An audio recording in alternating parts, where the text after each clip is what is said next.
Green red heart. Face with heart-shaped eyes. Face.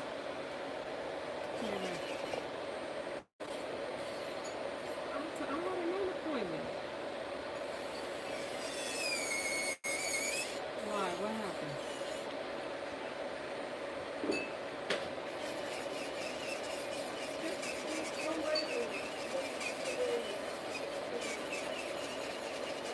She just bought $350 worth of flowers. Done. And now they back home. I said, I'm so pissed off. I'm hurried up and got out the house. And $50 to pay for some flowers. Exactly. That's what I said. I told Anita on the phone because I said, they got me messed up. I said, she's sitting up here buying $350 worth of fireworks to ask me, can she get washing powder and stuff for the house? No. So I'm gonna buy some washing powder. He sure is buying $350 worth of fireworks. $350. I couldn't believe it. I couldn't believe it. I said $350. I just looked at it. Pissed me off. I just got in my car and said, let me go before I go off. $350. $350.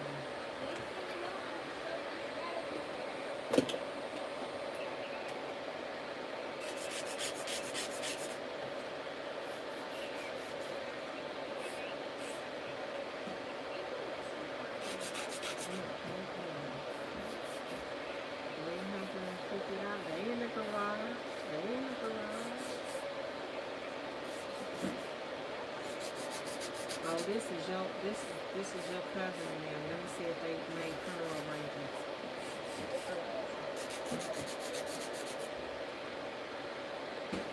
Hello. I'm sorry. No, you're good. Hey sis. I was just thinking about you. I said I haven't heard from you guys. I had a nail appointment, came and got my nails and stuff Erin? done. What are you doing? Have y'all made arrangements or anything?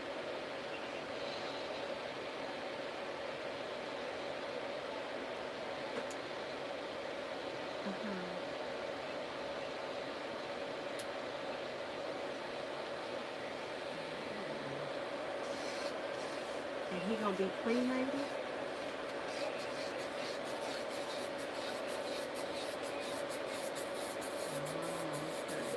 Expensive now, huh?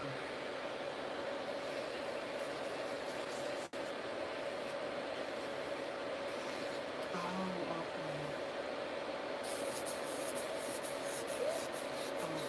Okay.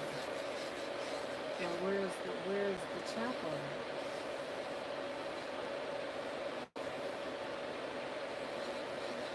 Oh, okay.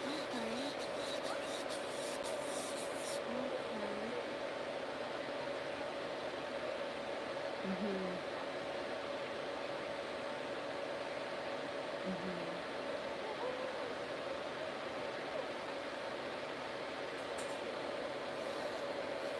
Oh wow.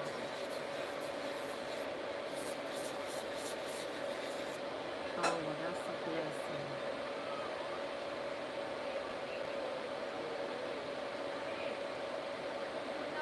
Everything, yeah. Oh, that's a blessing.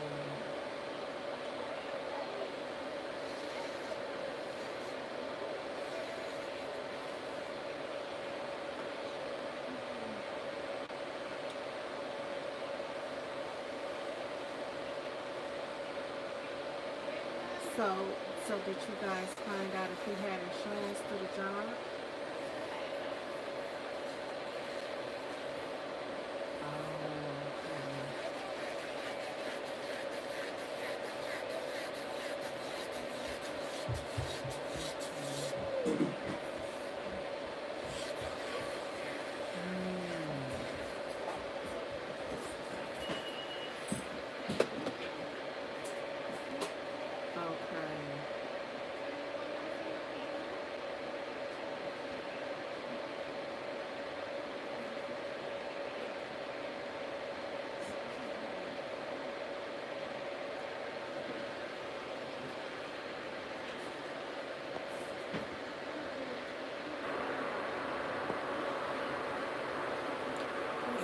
the curved.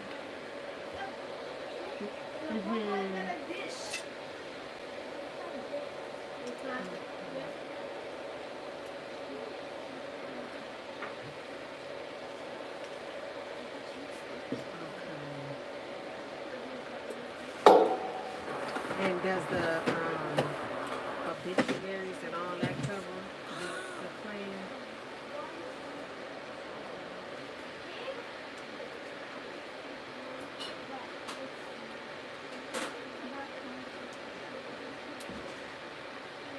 Let me use it. She can get what?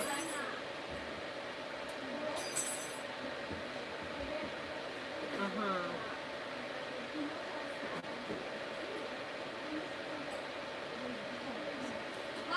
Oh, okay, okay.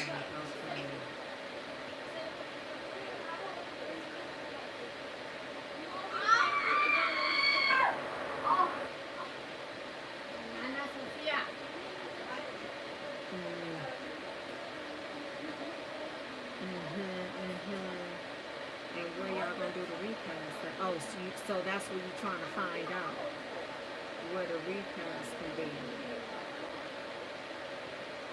Oh, okay. Maybe Atlantic Park. They park that they used to go to. I mean,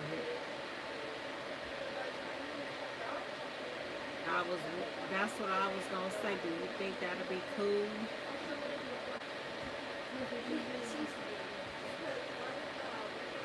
Oh, okay, yeah.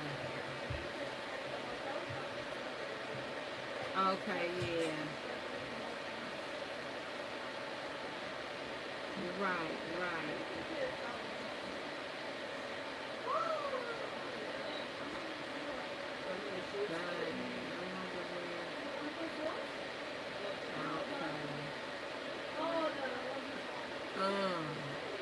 I know Bricole was saying something about her sister that they were supposed to be meeting up to sell food, but they Porsche canceled it.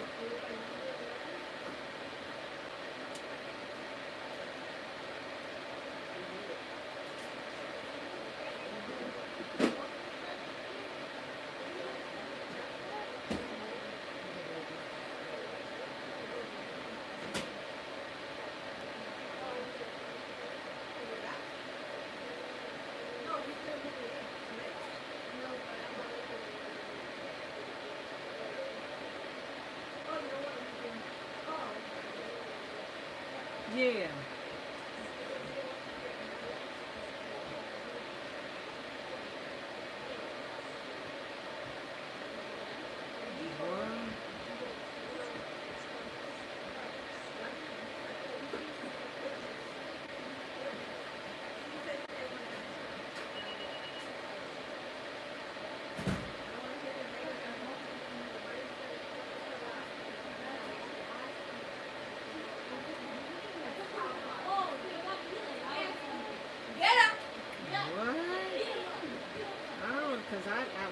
I don't know if Bricole know that. She didn't say. She just was like, well, I was supposed to go help my sister.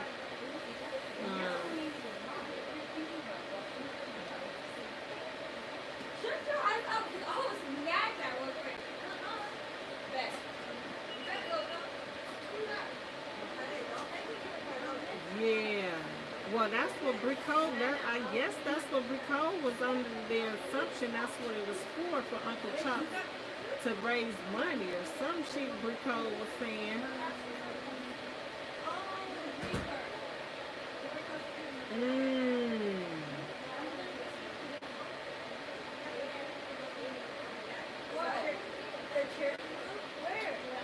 That part. I know that's right.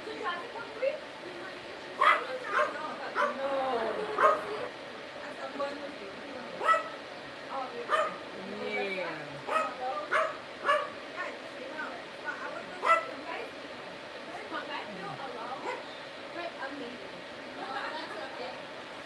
Right.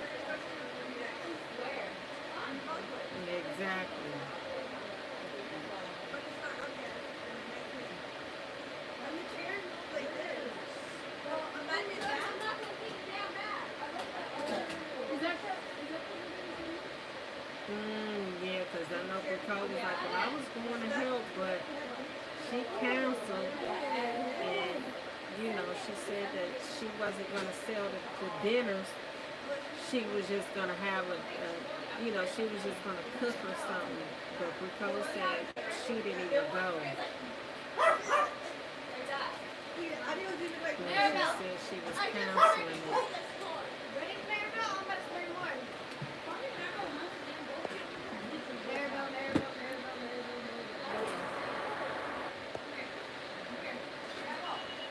Shout out to URWA 489. Wow. Exactly. That's so true. So have you talked to your papa and gave him the information?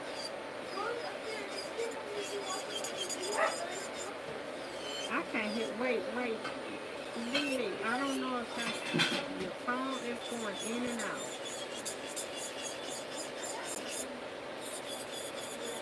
Okay, I hear you now.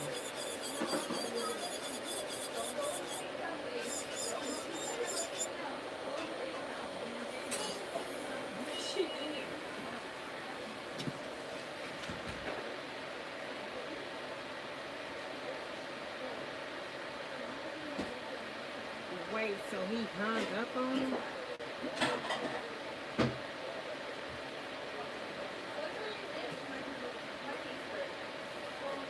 Yeah.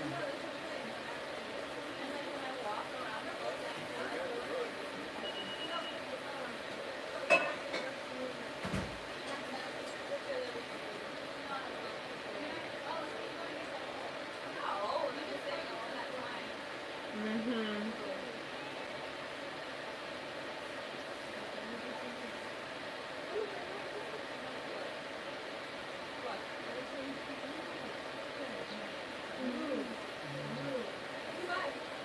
Right.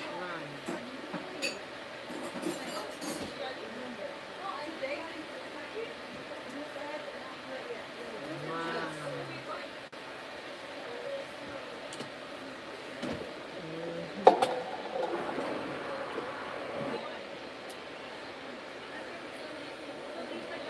Exactly. Right.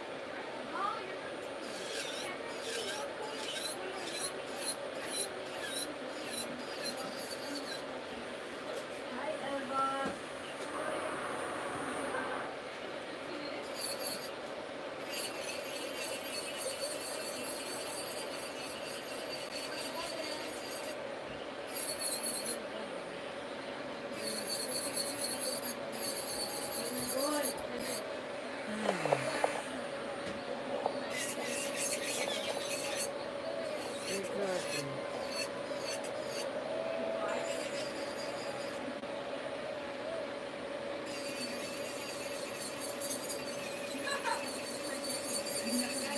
Right.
He ain't called us. Well, he haven't called me back.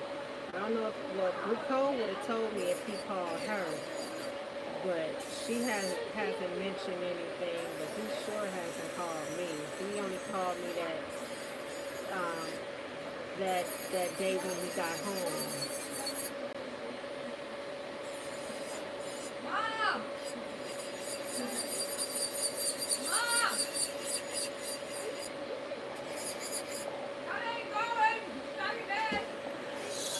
Mm-hmm.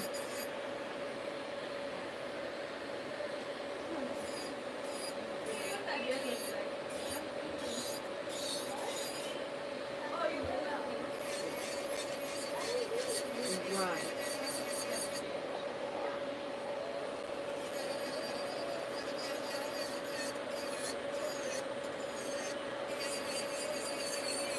Right.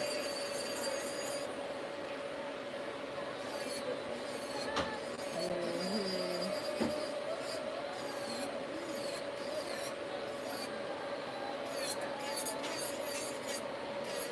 I'll call and see what he talking about then.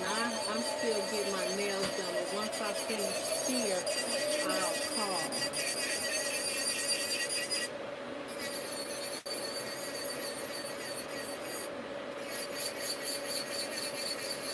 Yeah, because now, I mean, it's really kind of like a crunch time now, because how long he's been deceased? Like, this the second week, huh?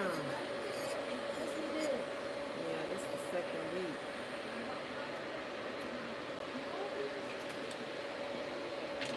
Mm-hmm.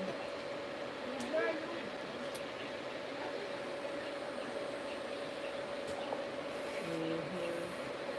Mm-hmm. Yeah, it's for your son.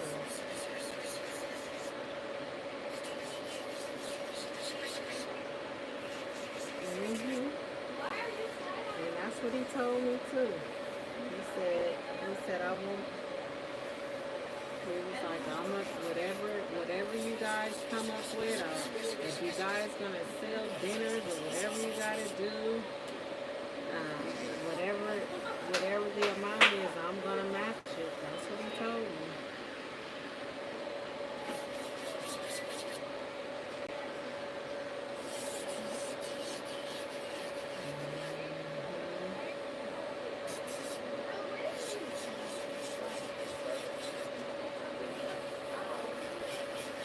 Exactly.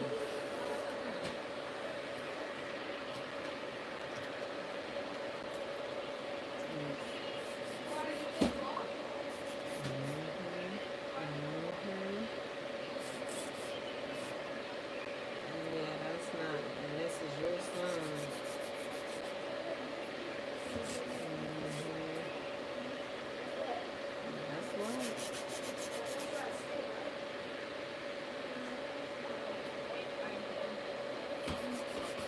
Mm-hmm. Mm-hmm. Mm-hmm. Yes, I have.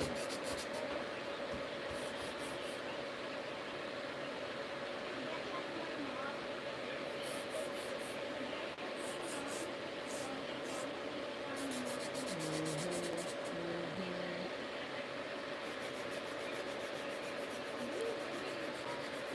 That's right. That you told us we made you, gave you our word, and we did exactly that. Answer. We did what we were supposed to do. So who you at? Right. And you were like, well, I don't know why you're talking to me. Mm-hmm. Mm-hmm.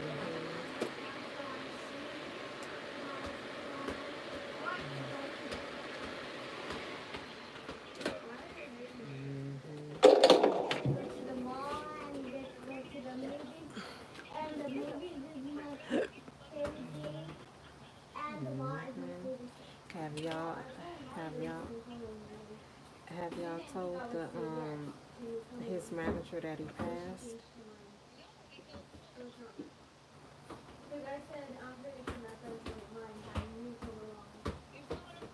Mm-hmm. Yeah. Right.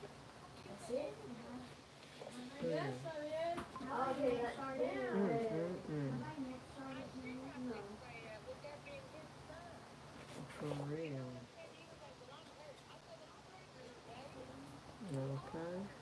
That's my dad. Mm-hmm.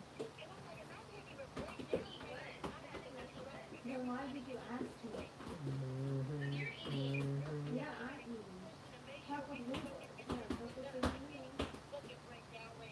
Mm-hmm.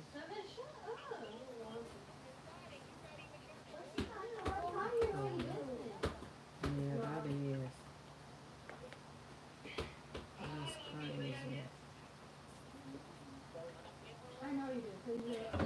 So when do you leave to go home?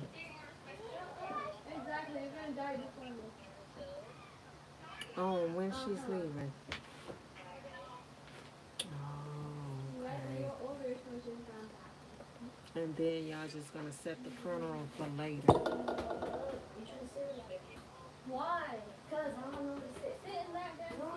Mm-hmm.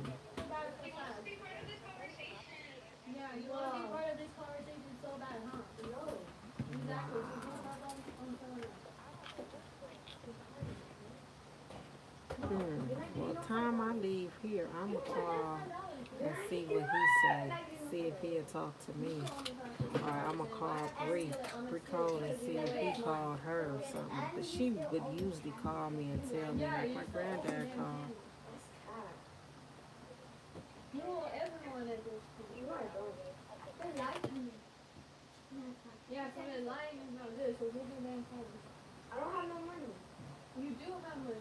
Mm-hmm.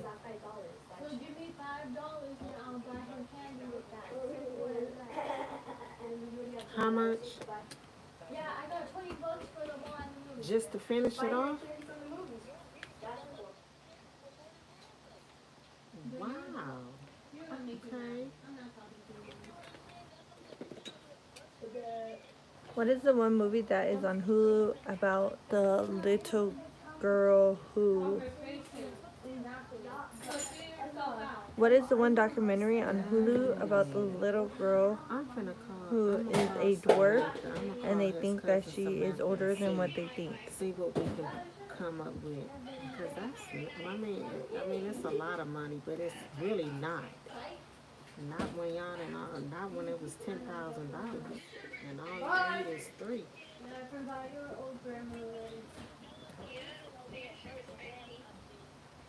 Oh yeah.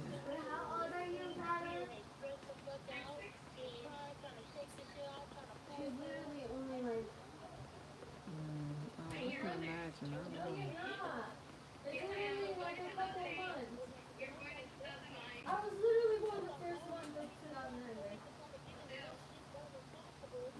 Hmm. What is the documentary about the little girl I'm who's a I'm dwarf and finna older call than her Samantha age? and them right now and see what they say. Then I'll call y'all back. Okay. All right. Uh-huh. Bye.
The what? What'd she say? The Violin? Love Island? No, I haven't watched that. Why have you?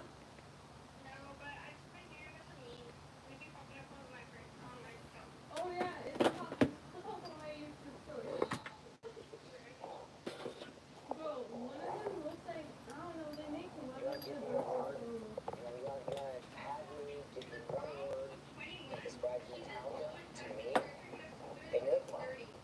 really? She tells the truth of who she is. We are living with a con artist sociopath. Now a story making headlines around the world. Is this a child or a grown woman? The Burnett's believe the adoption was a scam all along. They claimed they were tricked into adopting an adult.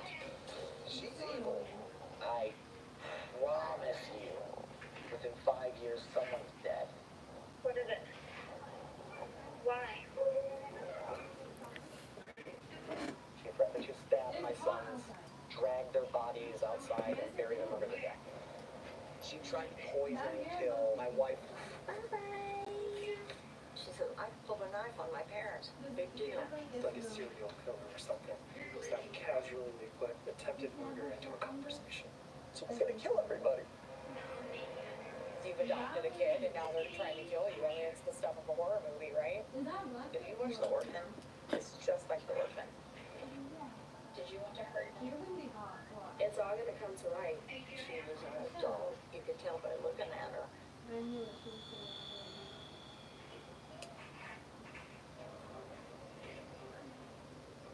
Natalie was a victim. The Barnetts are the predators. They just literally left her to the wolves. You don't know that there's 100% one villain here? Because she basically said that Natalia destroyed their lives. That part. Regardless of her age, she was left feeling abandoned, neglected, alone. Natalia's a child. I know that for sure because I'm a little person. I think Christine Barnett is a sorry excuse for a mother. You still need to be on your wall. When I found out what happened to her, and that was what broke my heart the most. There were a lot of secrets. His minimum sentence is 316 years. It doesn't smell like there's something wrong. What smells like? Did you know the difference between a lie? I didn't at the time, no. I was just listening to what Christine told me to tell me. You just don't know that you're Barnett's. There was domestic violence. They don't do anything to get anything on. There were all these pieces to a puzzle that we couldn't quite put together. You're saying you lied because she told you to lie. Yes. Michael and Christine not only lied to get her into their family, but they also lied to get rid of her. This is one of the most twisted cases ever. I know he's not the kind of guy that could do well if he had to go to prison. Yeah, seatbelt. Buckle up. I don't think anyone will ever get the complete you are hot. truth. So much of this is a mystery. I still don't have concrete answers. Somebody's not telling the truth.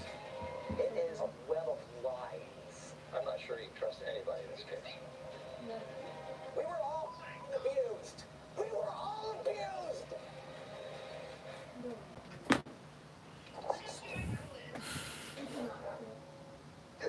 This will never stop.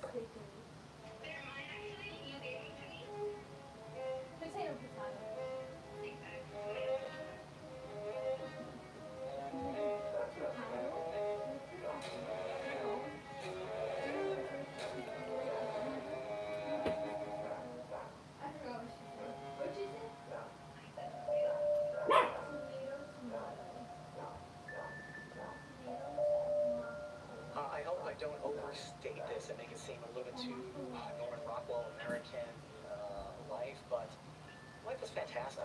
It was. This is summer 2010. Life's great. He's about 15 years. I don't know why they wouldn't have adopted a kid if they already had 3. Plus, financially, we're doing great. We've got a literal brand new big mansion, 5,000 square foot home in a prestigious town. Got a driveway loaded with cars in it. There's a Lamborghini in my driveway, for God's sakes. We have 13 TVs. We've got 14 couches. There was hundreds of thousands of dollars in the bank account. More importantly, Then why'd you want to adopt? family really was the pinnacle of life. Michael loved Christine dearly. When the flowers came for their anniversary, it was a dozen roses for every year they were married. So, for their 10th anniversary, 10 dozen roses. Christine and I, God. and when we realized our oldest son, Jacob, has Asperger's and autism, we fought those fights. We were downright amazing the things we can accomplish. I'm Jacob Barnett, here with an introduction to scientific notation.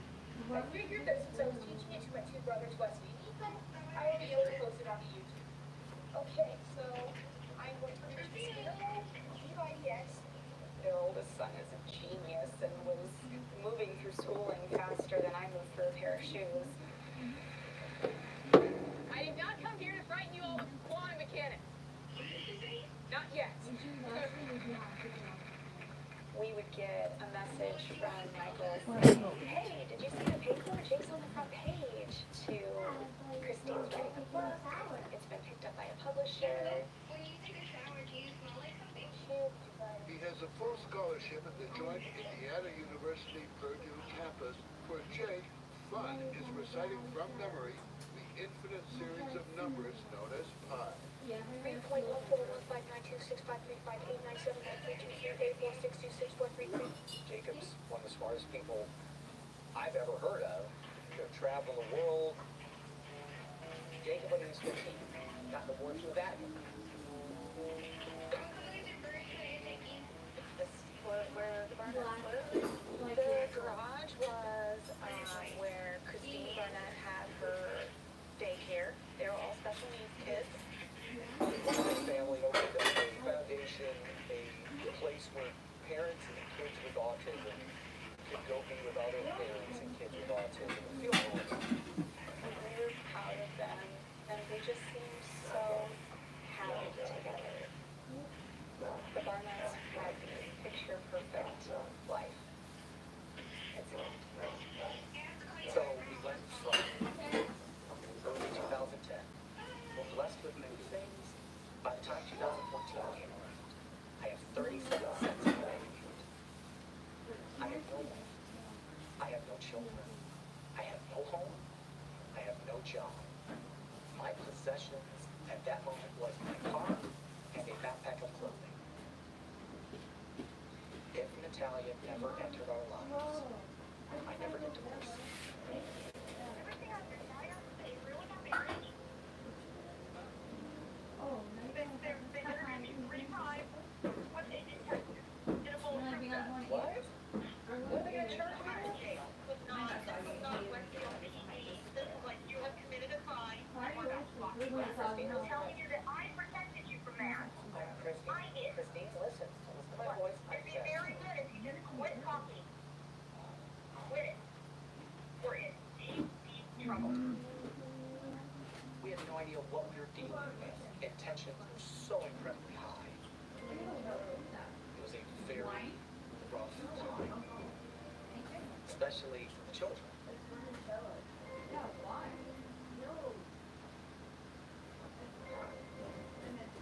I'm Jake Barnett.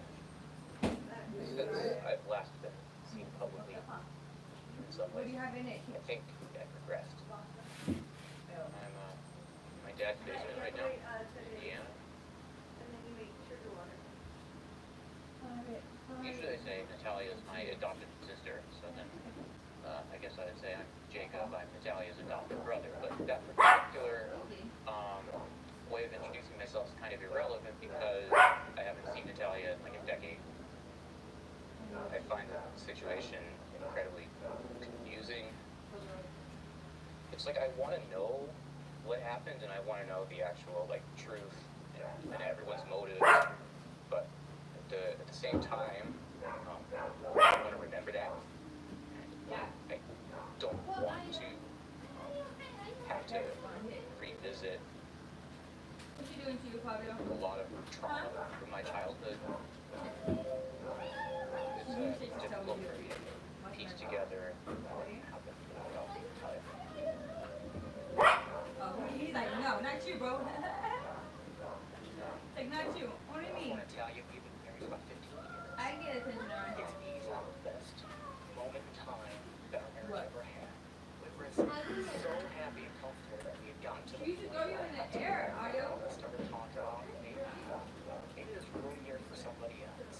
baking, she was talking in the air and that was funny. They always do. And right I know. before that, I mean, what? there was a quick No, all of you guys sound bad. our hopes were dashed And they'd be like, because look, they shut down look. all She adoption. would run and you guys would grab him in the butt and do it again. But And then that's when you start biting them.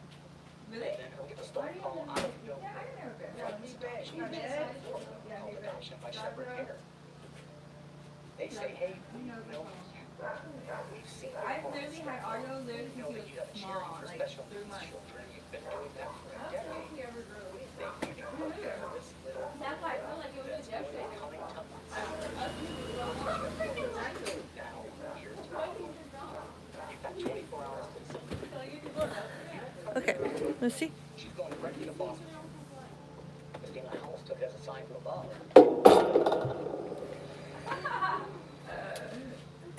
Now we're jumping on a plane. You can imagine he was right next there? He wouldn't want to do that. He comes at you. When I found out I was going to have a sister, I was really excited. We had some white t-shirts that we painted on saying "Welcome Home, Natalia."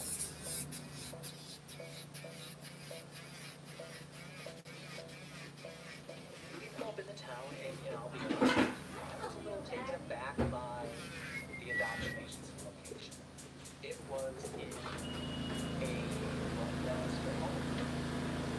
You know, alongside a house that they converted into offices. Didn't look like an adoption agency at all. First thing I'm saying to my wife is, check the address. This just doesn't look right. We're gonna get a child here? So we started coming in and they sent us into a little room, no bigger than the size of this room we're in right now. They tell us just wait here. Natalia's coming soon. And you gotta understand that they impose adoption.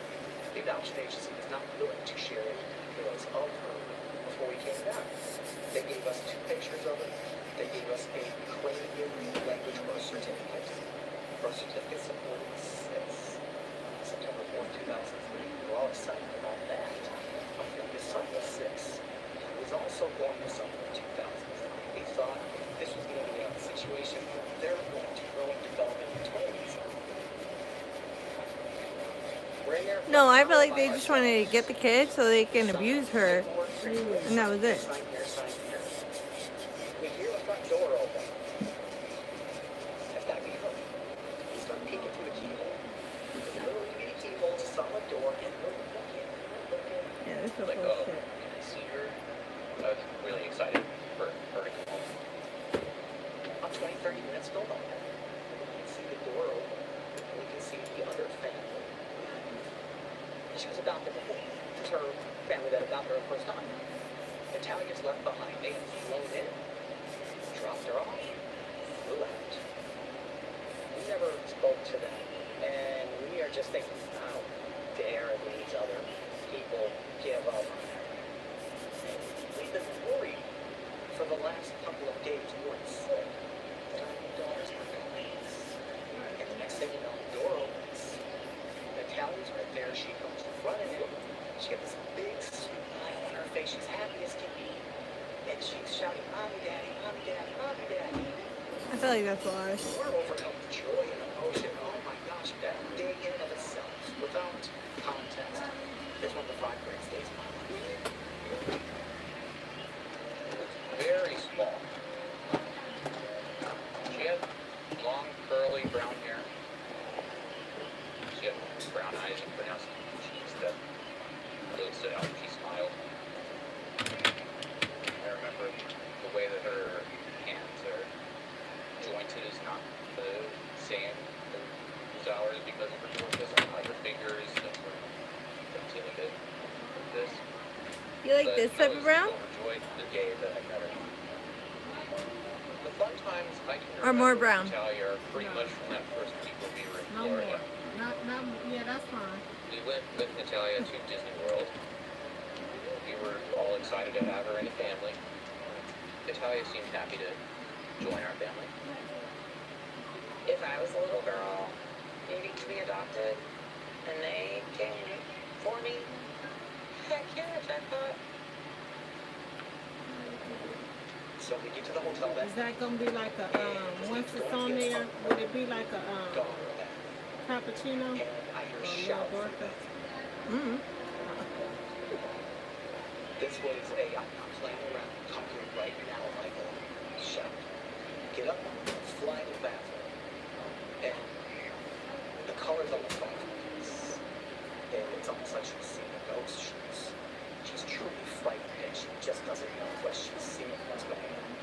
She's frightened. Go look. Look down.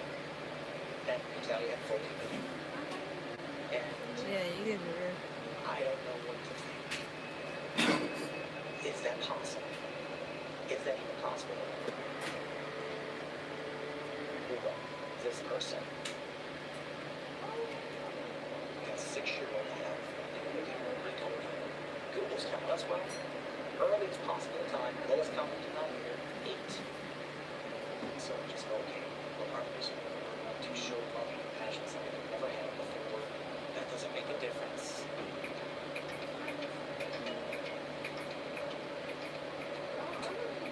I'm Kathy Barnett. I'm Michael Barnett's mother.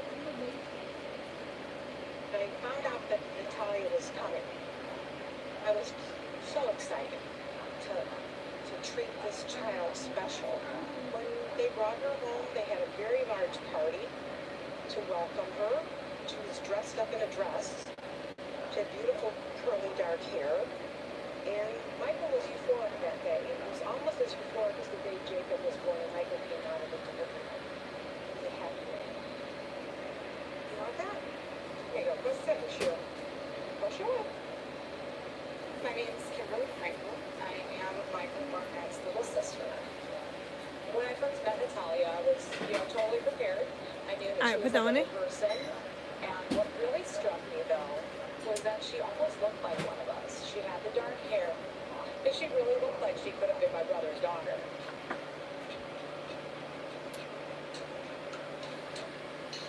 My name's Rachel, and I live 2 doors down from the Barnetts, where they used to live. No V here, that's me. Gotta do what's going on in the neighborhood.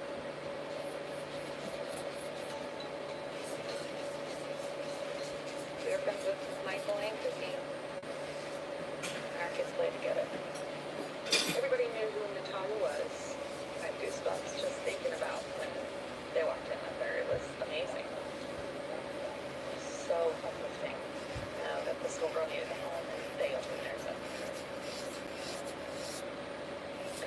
Christine was smiling, ear to ear. They were so excited. They have 3 boys. They got a girl. Looking forward to see So how she what, did reacts they to kill the the little fact we had girl? questions. No, they tried to say the little girl was older than what she was, and she conned them, but she's a dwarf. Here's their yearbook. Because she had private hair down there. It was fully grown. And then saying that she was way older. She was supposed to be 6 when they got her. But it turns out they did a whole DNA test. The parents were lying.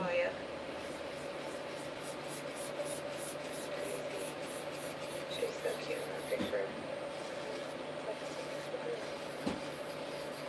I feel like they just wanted to adopt her to do stupid shit. There was an acceptance of the situation with Natalia.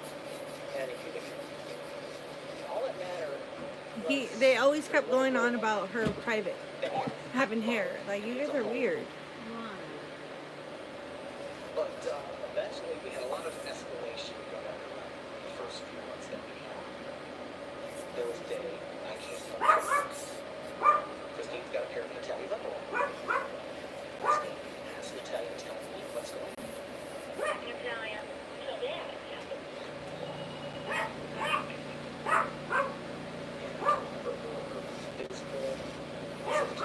Parents were just upfront about this. She said, well, I have a period. And I've been hiding it.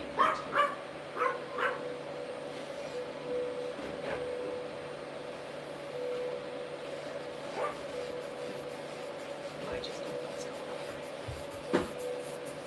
So they got her when she was like 6. Here, she's probably about like 8, 9. Females can get that at 8 and 9. Chris was just mortified. That's why I don't, like, you guys are just weird. You guys are just weird people. And so I said, we need to start finding out how old she is. I heard she had pubic hair when they first got her, and that they found like period underwear hidden in her room. So that would be the thing that, as you know, not a doctor, as a layman, I'd be like, yeah, that's definitely not a 6-year-old. After we first got Natalia, It's gonna be sticky. It's gonna be sticky. Natalia has a very rare spondylopecia dysplasia. There's only about 3,400 people like that on this planet. We were explained by my doctors. It just happened miraculously that a doctor, another 6-year-old with a spondylopecia dysplasia living in India, stunned. We're gonna have her interact with something just like her. How great is that? The other girl comes in, and for lack of a better term, Natalia is gigantic compared to this other girl. Their cranial structures are different. Natalia, she's got the forehead of an adult. She's got defined cheekbones as an adult. The other girl, her head is not developed at all. There's no way anybody can look at this picture and say those two are the same age. So when Natalia sees this person that should be close to the mirror image of her and realizes we see it, suddenly she fills her cheeks with air, blows them out a little bit so the definition in her cheekbones disappears. So that starts to happen. We literally see her head change. It's almost like you got me.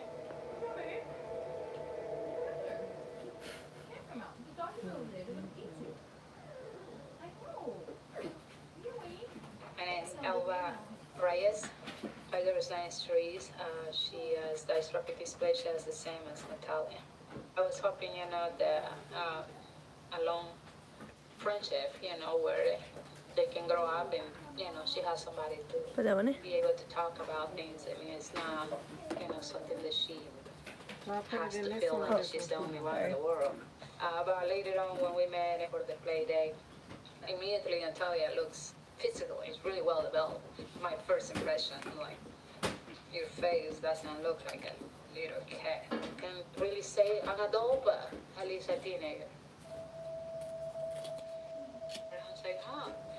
So, yeah, but she was very vocal talking, like, she can carry a conversation very well. Like, didn't have no issue. I was like, wow, they teach her very good English. A very smart kid for a 6-year-old. Why do people assume that kids are stupid? I am Therese, and I am 14 years old. I was 6 years old when I met Natalia. It's pretty rare to see someone who has a disability like me, and I wanted to be friends.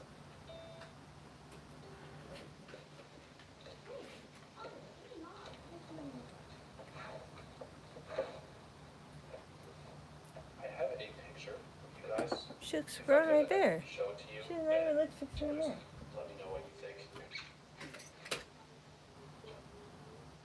Definitely, I don't think she looked the same age as me. I definitely had that baby look to my face, and as she kind of gave me like an older kind of face look to it, but yeah. And looking at that, do you think Natalia looks as old as you do now? I think she definitely looks like she's at least 18, 20-ish. It definitely looks weird to think about. I was playing with it. No, not 6. She's probably like, Not She look a about kid my 7, age 8. that I yeah, feel comfortable not with. 16, not 18. She really said she looked 18. I feel like that's weird to think that I was around someone who did that.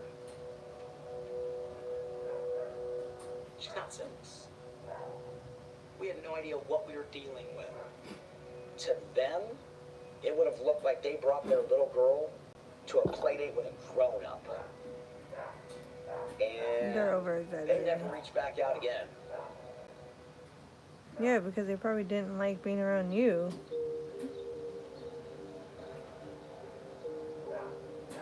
Natalia told us very little about her time growing up in the Ukraine, her time in the orphanage.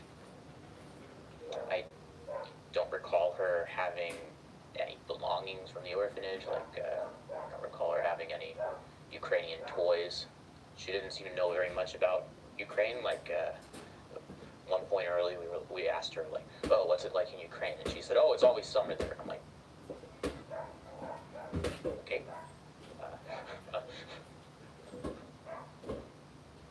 Oh, we doing Natalia, brown. you want to tell us something? Oh, you want to do a blue tip French tip? You forget what we never hear? Or do you want to do blue with the little things It's on okay. it? It's all right. Can we do? I We did want adopted blue though. Natalia because No, yeah. we wanted to help somebody who Can we do? We can do brown and blue was in though. danger of never being loved. Oh no. Let's see how it looks with the Every time blue. we ever Okay. spoke to Natalia about, hey, tell us about the orphanage. Tell us about people you've known. I like that though. Nothing. So we had asked her about the Ukrainian language before. Matter of fact, at the rec center where we had our sports league for the autistic kids, one of the neighboring tenants happens to know somebody who was born and raised in the Ukraine. We thought, how wonderful would it be for you to hear your native language, your native tongue for the first time in a couple of years. The woman from the Ukraine comes in and just immediately starts speaking Ukrainian. I swear on all things holy, Natalia's never heard a word of Ukrainian in her life. But you were there until almost 5. And we've got you at 6. There was like a set of things that didn't add up. We started early in the morning. Natalia had no accent. Which one? Going close. She didn't know the Cyrillic alphabet. She knew no Ukrainian. They both cute. Ukrainian lady starts speaking Ukrainian. But I'm gonna do Natalia. the blue Not a though, word. cause that's the color. I think she knew if she spoke immediately that we put 2 and 2 together, and here there's no accent. She doesn't know this. Didn't speak a word for 4 days. It's almost She like looks like a baby there. jig is up, the little playful kid face goes away, and now we've got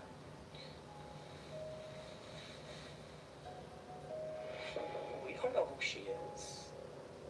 We don't know where she's really from. For all I know, she had been living in the Ukraine for 20 years and found a way out. For all I know, she's an American citizen that somehow got this to happen. I truly don't know. Okay, so you told me some things that were not true.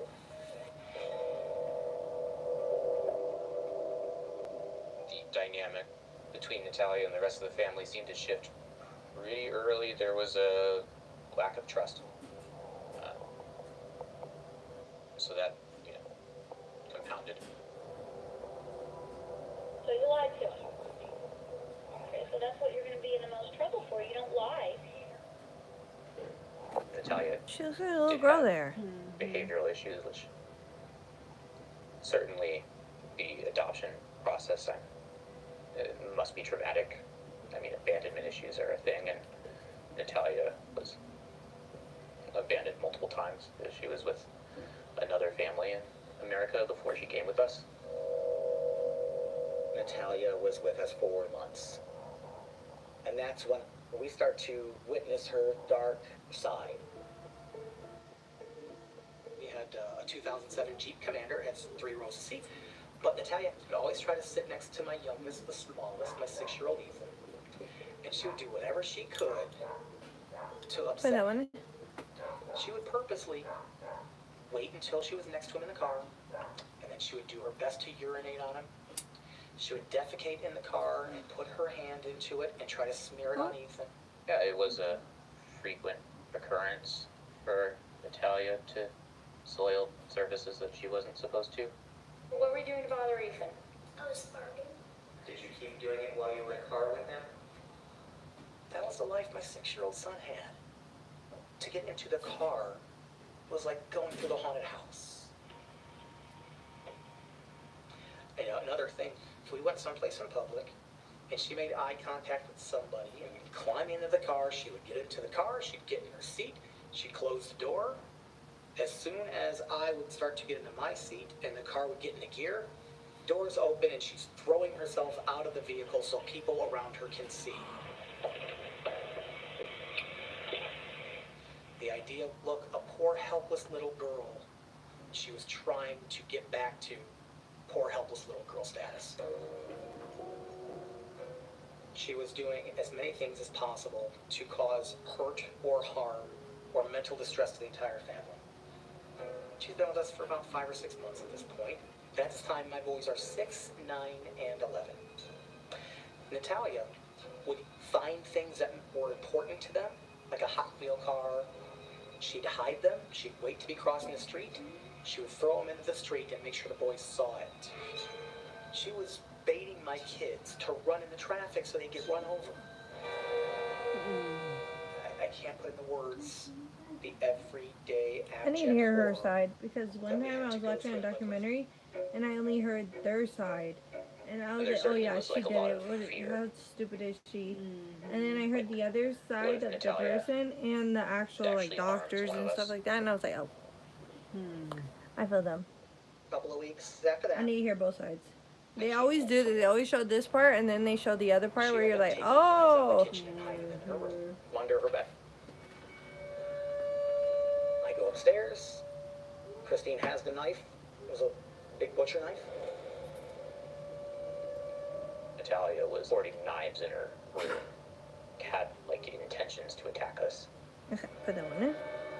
Put that one in too, just to make sure that it's fully dry. Natalia, did you have this on your bed? Yeah. What were you going to do with it? I'm going to kill you in your sleep.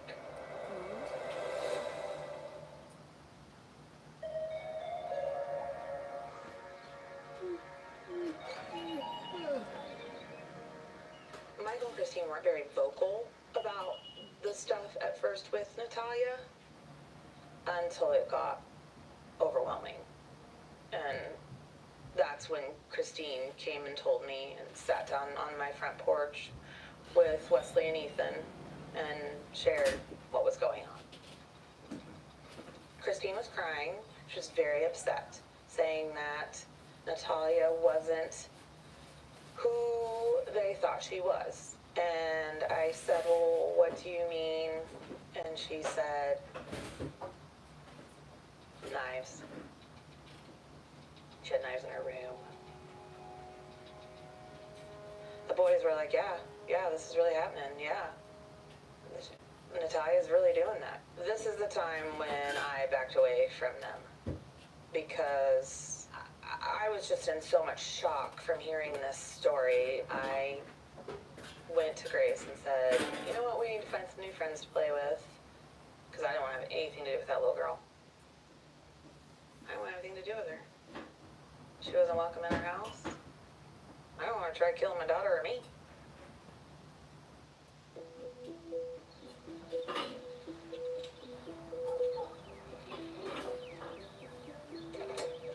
Michael really only told me by the time they'd gone through all these things that he was afraid. Whether that meant he was afraid of what she would do or could do or any of that, I knew that there was fear. Absolutely, we reached out to the adoption agency as we were noticing all of these issues and irregularities. They were unhelpful. I was lost. I was getting no help from anybody anywhere. So we went through a few therapists, trying to find guidance, trying to figure out the right diagnosis. It was really the third or fourth therapist we got to that seemed to understand what we're telling them and seemed to have Natalia's number. She pulled Christine and I aside and said, you're all in extreme danger. At that point in time, we already knew that. We had been living that. So we were not stunned at the danger, but we're stunned at the diagnosis. We were expecting a severe mental disorder that was out of her control. We were expecting schizophrenia. We were expecting something. We were expecting her to say she hears voices. She's hearing commands tell her to do this stuff.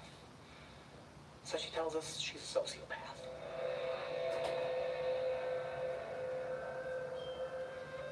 She does things that you and I would consider crazy, but it's a plan. She knows what she's doing. She's in control of doing it. It's not a diagnosis where she's out of control and she can really be helped. She's a sociopath. That was the first moment from a clinician that we heard, you can't help here. You're 12 years old and you're, just down the hallway is someone who's living with you who actively wants to harm you. That's a very scary feeling. And I definitely didn't feel safe around Natalia.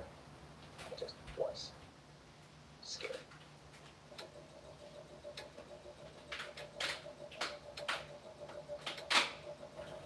There was one night, about 2 o'clock in the morning, we hear a noise.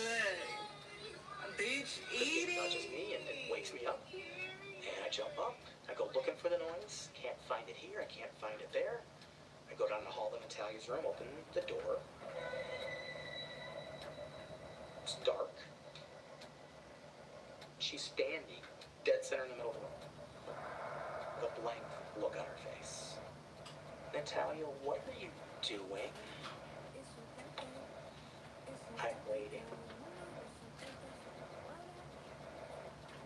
Waiting for what?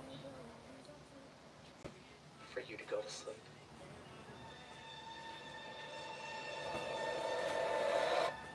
It's absolutely shocking to hear that an adopted child was threatening the lives of her siblings and her parents. I mean, just really disturbing to hear. One night, sleep in bed, everything's fine, hear a little noise. I open my eyes, and Natalia is standing at the foot of the bed with a knife in her hand. What's going on? How much danger are we really in here? Was I about to die? Was Christine about to die? Were my kids about to die? I open my eyes, and Natalia is standing at the foot of the bed with a knife in her hand. No idea what she's thinking. No idea what's going through her head. I'm frozen. Natalia, what are you doing? Nothing. Why are you in here? I don't know. It's just this blank look. There's no emotion. There's no feeling going through her. It's just this blankness. I don't know what I'm doing here. Natalia, put that down right now. And she did. Natalia, go to your room right now. And she did. But obviously I sat outside of her door for the rest of the night to make sure she didn't come out, she didn't emerge, something didn't happen.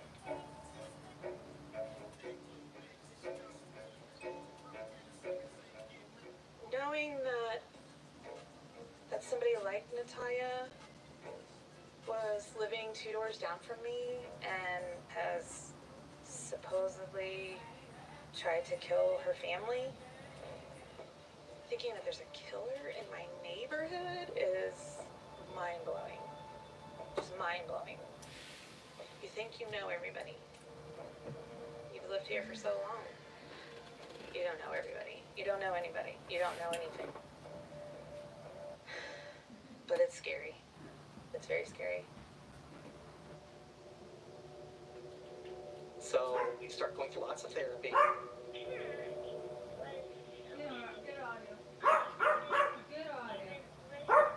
You start going through plausible deniability. You start to try to convince yourself she wasn't meaning to harm us. This might seem strange. We never, ever said, let's take her back. We thought we could help things. We thought we could improve things.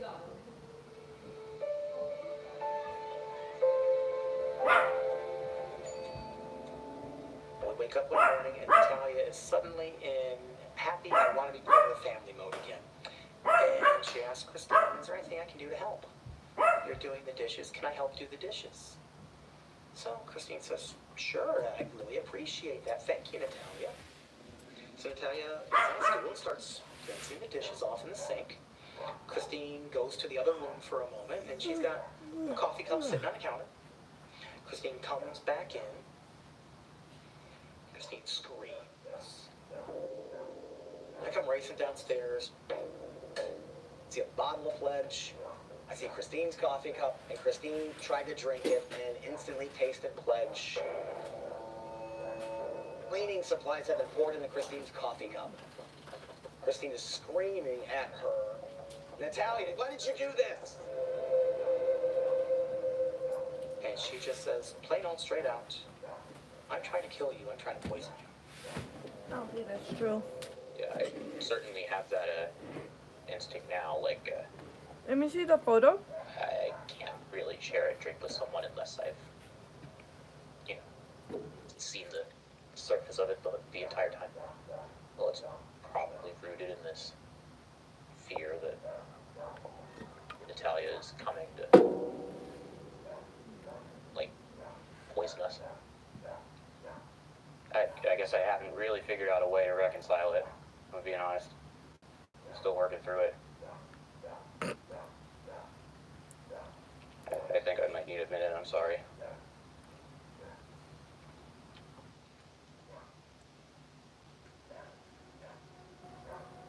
Natalia, what are you doing? What is it? Why?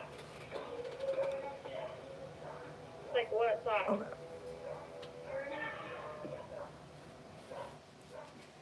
What happens when you have them? They're telling her to stay on there. They have to be. Because how are you recording her reading the Bible all of a sudden? Like, show me some nanny cams.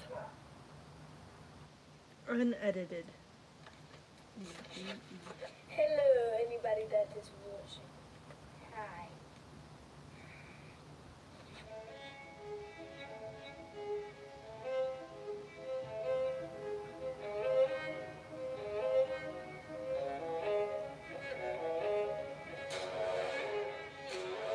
Are you going to be out here for the 4th or? Mm-hmm. That's not bad.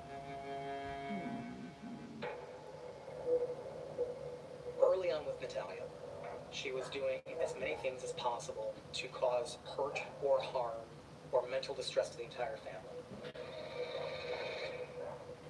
I've got my adopted daughter trying to poison and kill my wife.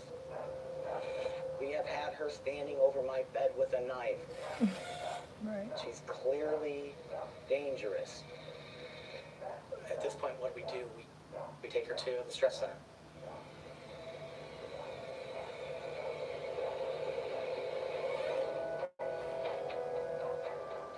She's seen by a psychiatric doctor. And so, at this point in Okay, put that one time, in. we had already begun asking health professionals for help, trying to find guidance, trying to figure out the right medication. And all we're told at every turn is, nothing you can do about this. She is this. This doesn't That's go a lie. away. This doesn't change. And she can't stay at the stress center. She's yours. Take her home. He's so full of it. But they did say, you can't let Natalia have free roam of the house anymore. You need to put a latch on the outside of her door.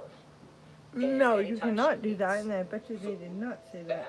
bathroom, whatever's needed, you need to escort her through the house. You cannot let her freely roam your home anymore. At this point, Somebody we've done locked her anything that as said a that. family for a long time.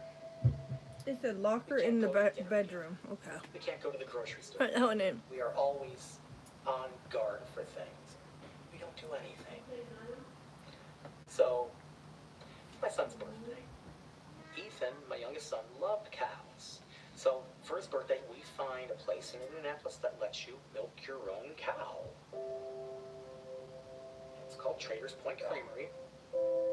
We get inside, and they say, we have some release forms for you to sign. Out there where the cows are is an electric fence. And you have to say, you know there's an electric fence there, and if you touch it and you get harmed, that you're not going to hold us liable. When they say that to us, Natalia's eyes lit up like a Christmas tree. Really? There's a scary fence out there, and I have to sign this? She had to sign it. Signs away. It's another quarter-mile from that building to Release that forms starts. for parents, not for kids. He's so The moment we get within 10 feet of the fence, Natalia suddenly can't walk again. Obviously, look at her legs. Before we went on a walk on the trail, like my mom and Natalia sort of stayed back.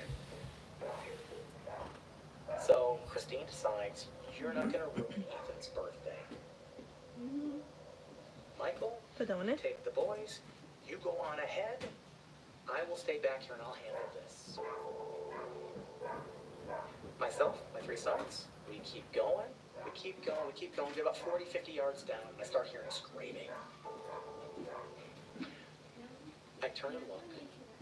Natalia and Christine are in a physical altercation. It looks like Natalia's trying to pull Christine. She's pulling her. Okay, she's a little person. How strong can she be? She's pulling her. Okay. Uses her arms Put that one in. push herself up on things. She goes up the stairs. And what is she gonna do? She's got guns that Schwarzenegger would be impressed with.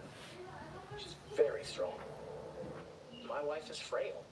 She's got a degenerative disease called lupus. She's weak. I start to go back. If she has lupus, why are you taking her to a farm? Go. Okay. She wants my son to have his birthday. We go. And me and the boys double time it. We get a little bit farther down. And we hear the sirens. The second I heard the sirens, I thought Christine was dead. I think she's dead. And the police have arrived. Ambulances have arrived. And you can see Christine is there. Christine's very angry, very upset. Natalia's over with the EMTs. And Natalia had been trying to pull Christine into the electric fence. Okay. She had been screaming out loud. How am I with language in this interview? Am I allowed to use words? Put that one in. Bitch, I'm gonna kill you. I'm going to kill you, you bitch. You're gonna die. Christine's screaming at them. She needs to be arrested. She tried to kill me. She needs to be arrested. She tried to kill me. We wanted charges. We wanted her arrested. She admittedly, to their face, when they came to the 911 call, said, I'm trying to kill her. They made the distinction that their visual told them, hey, that's a little girl. She's not really trying to kill anybody. She's sick. We're going to take her to the hospital instead.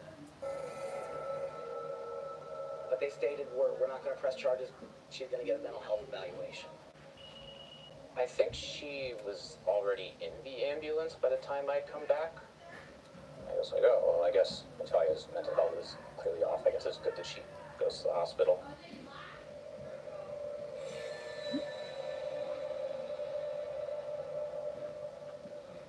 I felt a sense of relief, like it can be a little safer. Christine and I said, she has to go to a hospital long-term and get help. We didn't know how long. She can't come home until she's better. When Natalia was in the state mental hospital, she was under 24/7 observation and care of 90 doctors, nurses, orderlies, therapists, etc. And they all told you to lock her While up she's too? there, she admits openly and freely that, yeah, I'm trying to kill her. And by the way, I'm going to tell you, doctors, and I'm going to write this in my journal, I'm going to kill the boys too. And here's specifically what I'm going to do to them. I am going to stab them with a knife while they sleep. See? I'm going to drag their bodies out of That's the house cute. and then put them underneath the deck out. Natalia drew this picture immediately after being admitted to LaRue Carter State hospital. It says bye as in goodbye. And then what are we doing on your feet? This is solid color or a French tip? Solid? Okay. Solid blue? Think I should do the blue? Yeah. I mean, it'll match. Yeah.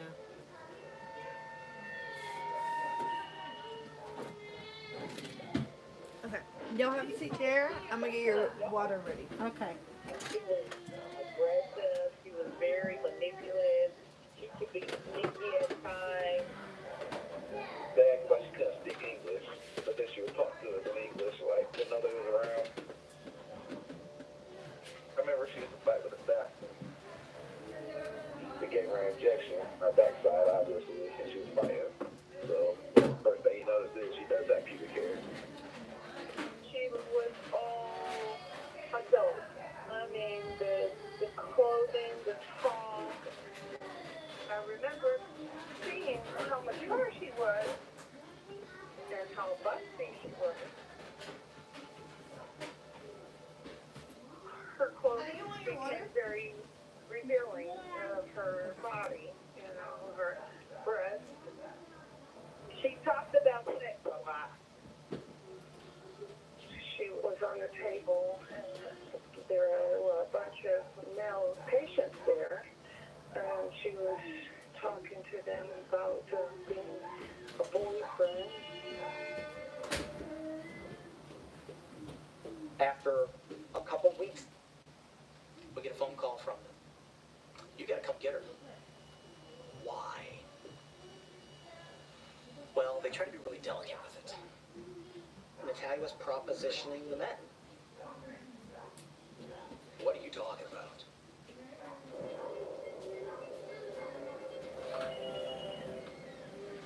Natalia was up the root cause. We've been trying to get her to inpatient treatment. We have been begging people to help us. We've been told by everybody, you need help desperately. Your family's in danger. She needs inpatient treatment. Great. We are at an inpatient facility. That's fantastic. Can you help us? No. So, Mr. Barnett, State Mental Hospital, the adult wing, most of the men there, they're not particularly good with children. And they're not particularly good with girls. As time went on, her true colors really came out. Always lingering around the male patients. She talked about sex, and we used to have to tell her that's not appropriate. Do you recall her being very sexual? She was talking about dating them, you know, wanting to have a boyfriend. They were excited. They were very excited. The language that she was using, you know, with the males, I was shocked. There was a mention of her doing sexual favors for money. So, after a month, they need her out of there because bad things are about to happen with all the men. Take her home. She can help us.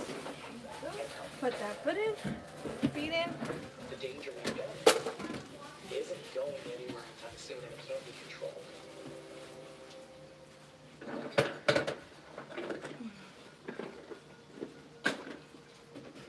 I'm Beth Harris. I'm an attorney in New York. I'm a former prosecutor. What hooked me in this case was just the strange stories. She's had various diagnoses, the last one being sociopath. But, in my opinion, there are questions. A lot of questions in this case. The fundamental rule in all investigations is that you follow the facts, wherever they may lead you. There are some things that just don't sit right with me. If she's actually threatening to kill them, you gotta go to the police. We didn't even go to the police not once. Christine and Michael don't call the police.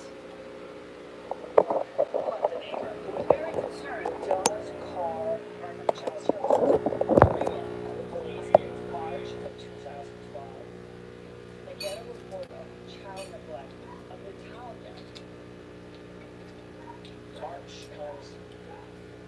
Natalia are having a bloody fight. Christine wants Natalia to write down people she's been with, places she's been. Tell us about people you know. And this night, Christine decides that the most effective way to make you tell me who you really are is you no longer have a bedroom or a bed. You sleep outside. Grab your blanket, you sleep on the back deck. Natalia's not going to come in. Finally, like 3 hours into this, well, I tell Christine I can't do this. Get up. I'll let Natalia in. I get her back to her room. One of the neighbors called CPS. So CPS shows up at the door. Child Protective Services. And the detective from the local police department. They come in. They got this call, and for the black people. Detective Westfield Police Department. Within 10 minutes, takes a look at the surroundings. Takes a look at the paperwork. Listens to us speak for a couple minutes. And he realizes he's not here to protect Natalia. He's here to protect my sons. He must He's so full of shit. Detective Klaus. He conducts an investigation and comes back and visits us. He's got a picture of Natalia. It's when she was naturalized here as a U.S. citizen in 2008, when she first got here from the Ukraine. He's got her naturalization information, basic vital statistics, stuff like that. Natalia admitted to Detective Klaus that she was told her new birth date at the orphanage in Ukraine. The birth date being 2003. Another thing, Detective Klaus showed her a picture of herself from when she entered the country, but she did not recognize herself in the picture. He's not 100% convinced of what the picture is even her. Another interesting thing he mentions to us is her height. 4 years ago, when she was naturalized, she hasn't grown a centimeter. Obviously, I don't she's a care what dwarf. kind of dwarfism you have. If you're a 6-year-old, you still grow. He informs us he believes that her Ukrainian birth certificate all those. Here's his business card to an attorney. You need to go to them immediately. You need to correct her age. But you're talking about correct her age. You can't just take a eraser to a birth certificate. I've never heard of such a thing. It never crossed my mind. Right. I just thought we have an adult who's masquerading as an 8-year-old, and that's what it is. So he explains to me, foreign-born children often have inaccurate birth records, and sometimes it needs to be corrected. This is our legal recommendation from the police department. We have it in writing from I have a see one foot. So the only way to protect the entire family, they have to prove she's an adult. Oh, And right that here. She definitely has a fake Ukrainian birth certificate. Christina, again, we reached out to the adoption agency. When we asked them to help give us contact information for Rome's family, we've got to find out what's going on here. They said, no, we can't. The answer is always, it is a closed adoption. The other family does not want to surrender any information to you. It is not Sorry. until Oh, we got a wait, phone call from wait, the wait, Secretary of wait. the Adoption Agency. Oh, I'm so bad. And she said, I can't It's tell gonna you feel better. where she's from. But she Is it right here? Yes. Or right here? All right then. Those backpacks. So, go upstairs in the house, put the backpacks out, start rummaging through it. There's no ID tag inside of her bag when we adopted her that had the original family's information. What are their names? Gary and Diane Chacon.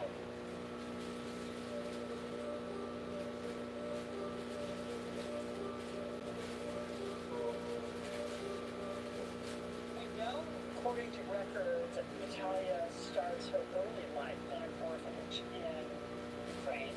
But all the conflicts in this case boil down to Natalia's age. Is she a child or is she an adult? In 2020, a Ukrainian investigator went to track down Natalia's biological mother, Anna Gaba, and found Anna Gaba's There you go. No, right there. I think it was all the way down. You ready? It's gonna hurt, huh? Yeah. Wait. Sorry. Oh, it's gonna hurt. You ready? Wait, hey. Okay. Wait. Put it back. Oh, hold on.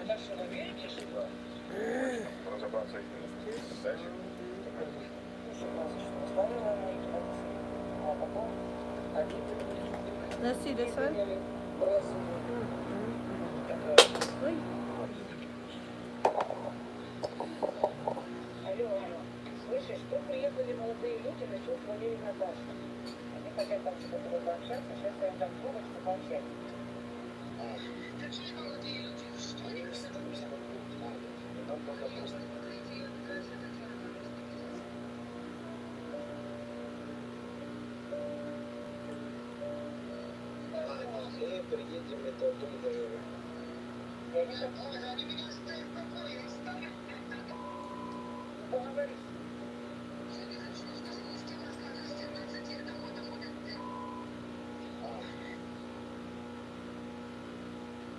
This woman, Anagava, who is supposedly Natalia's biological mother, just said she's been going through this saga for 17 years.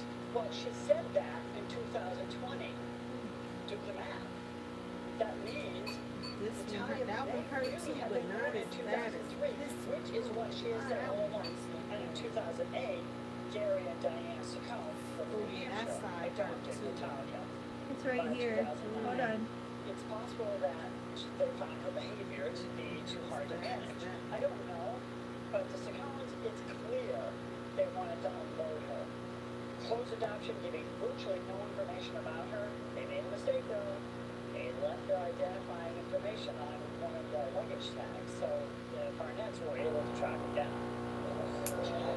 And since that's given her, you know, taking her to other people conventions and trying to give her, hey, we're coming to a kid. Here's one right here. Found two parents that tried to give it to you. One, they gave her to another kid for 4 months, being extortioned down $30,000. Then they didn't have anything to do with it.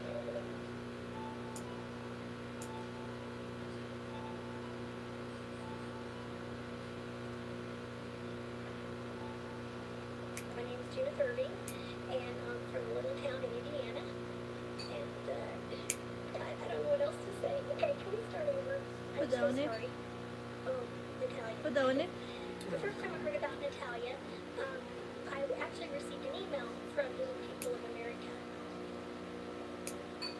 Little People of America is an organization where people with dwarfism can meet and come together once a year. So is the and baby they're still for each alive, other. Natalia? Yeah. We help support each other. We're friends with each other. It's often where we meet our husbands or wives or our best friend. Do they have a documentary on her? I mean, This is it. But is she gonna speak? Oh yeah. When I saw her picture, it was I instantly fell in love. Yeah, It's literally right there. All right. she's meant to be my daughter. Are you ready? I met her. She loved to dance and sing and be creative. And I was Yep. You ready? she's just meant to be. You can't pull. Diane and her husband said they were legal fees and could adopt this little girl. If I remember right, she told me that adoption costs for the Ukraine around $25,000. And I find it kind of crazy that you would adopt a child Better? $25,000 and only spend It's right here. Feel a little better. I find it Still hurt. odd. I don't know if there was a financial scam or not. Oh yeah, right there. My husband decided Oh yeah, right there. financially, Oh, it's right and there. I feel like Hold on. if you're going to adopt, Okay, you both ready? parents have to look into it. Ready? But it broke my heart.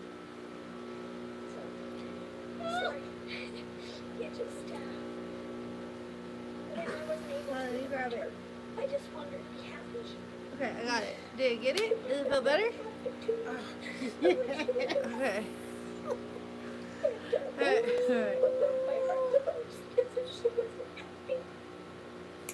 Oh, that's a In my heart, Natalia lifesaver. is the daughter I know. You are a Alright, put that one in. lifesaver. Told them that couldn't tell Natalia, they don't like women to the next couple. You're like, woo!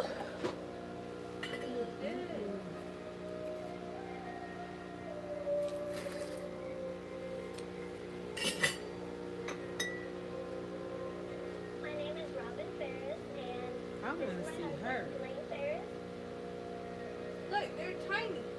Back in 2009, we received an email from the Little People of America asking us if we might be interested in a possible adoption of a little girl named Natalia. Also, she got And she hooked us up with the adopted. adoptive mom, Diane Ciccone. She had asked us if we would cover her previous medical expenses. So right then and there, we started to get concerned. We thought it was some kind of weird scam, or, you know, she kind of came across as a used car salesman of sorts. trying to That's sell what it was. The medical bills are too expensive. They didn't want to do it. What happened to your rich? No, we're not going to do that. We're not going to pay for anything that occurred in the past. And I think she harped on it a little bit, but then eventually she gave that up. Another red flag that we were concerned about is why Diane adopted her and so quickly wanted to basically get rid of her. We were concerned about her mental health coming from an orphanage in Ukraine. So we did ask her Okay. if we You could see one foot? please have Natalia evaluated for a psychological evaluation to see where she stood on that. And Ms. Diane said no. Why would someone, if they didn't have anything to hide, why would they? See, now other people are talking. That's why I always like, all right, let me wait. But just the way he was talking, it's like you're full of, you're just full of it. But I was still interested.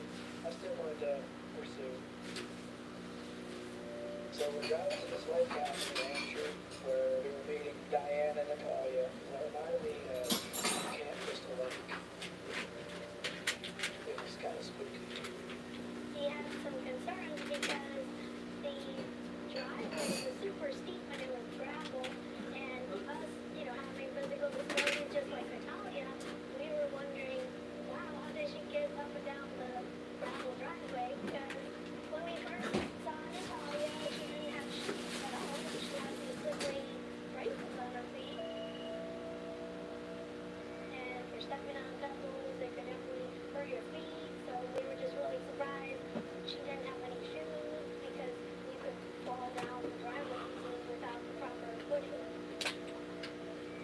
See, now it's going out. They weren't even taking care of her. We Right? thought that she was really adorable. She was about to turn 6 years old, and she definitely looked her stated age. But I really had a feeling that there was something bad going on.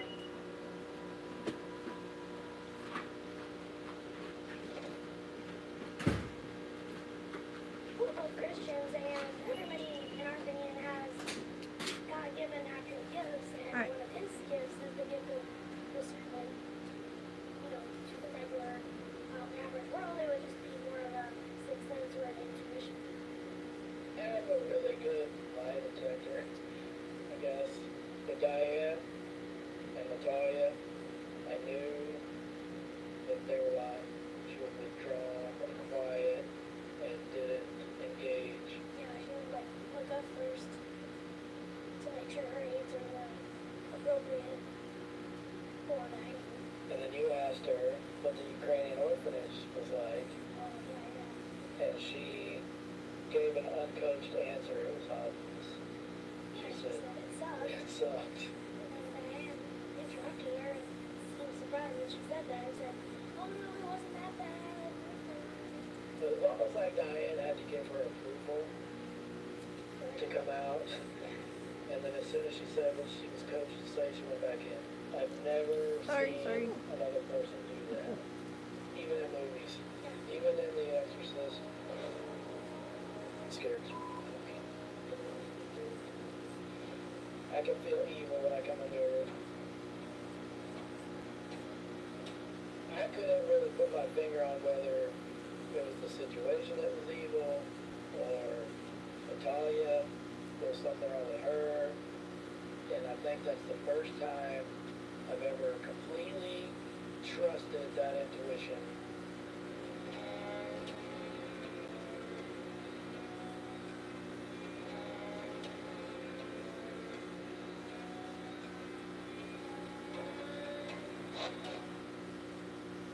Alright, put that one in.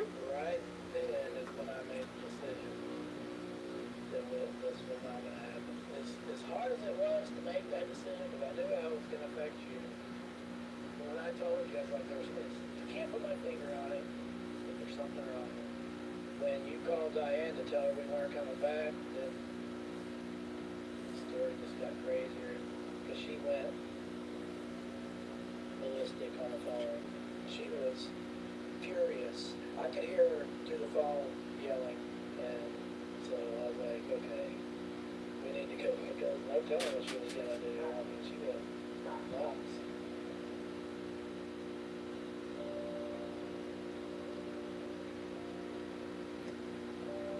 Christine Burnett tried to contact me on Facebook not long after they adopted Natalia. I wouldn't talk to her. I knew that things were not right. I don't know if she's trying to get me on her side or what she's trying to do. I don't know. But I'm not going to entertain even saying hello to her. The Barnetts claim that Natalia didn't threaten them. So what if, even if she did threaten you, you're the parent. I'm a teacher. I have 600 students. Some of those are from really rough families, you know, and I've been told I'm going to cut you up. I've been told I'm going to drink your blood. I've been told all kinds of weird stuff. But I'm not truly scared that that's going to happen. That child needs help. So give that child help.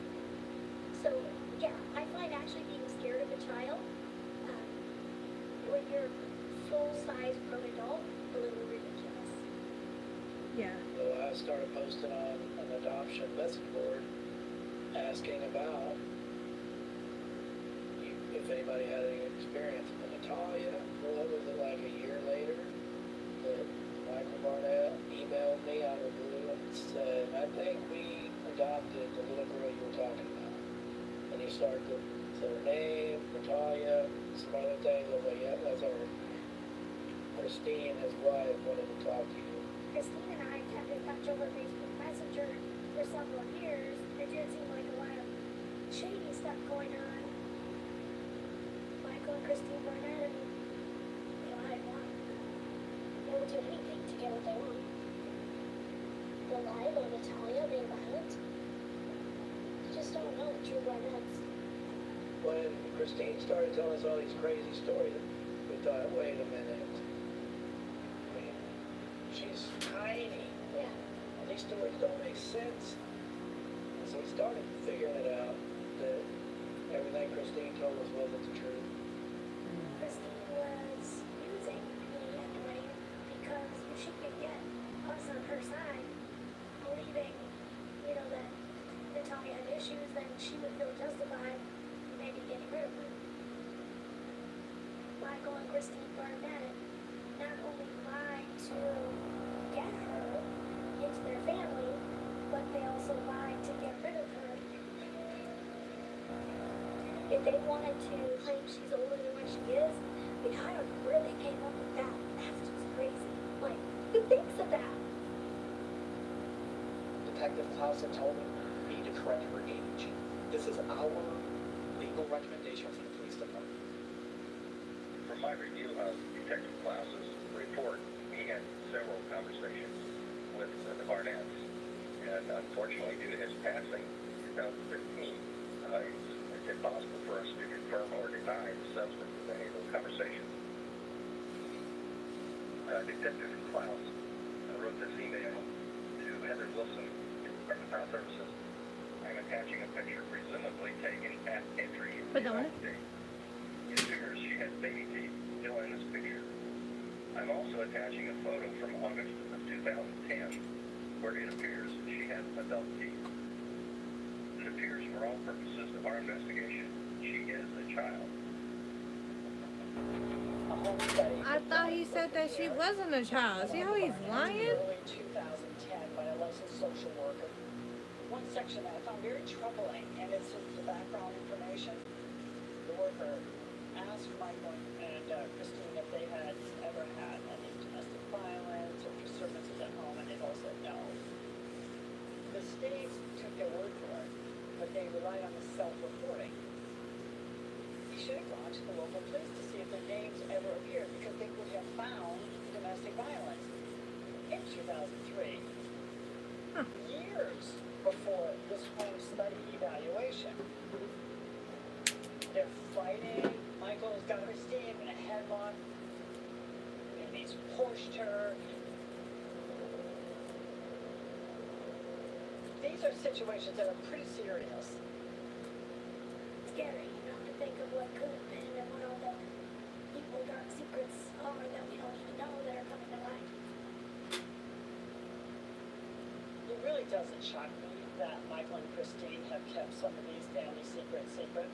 This is not the public persona they want to have.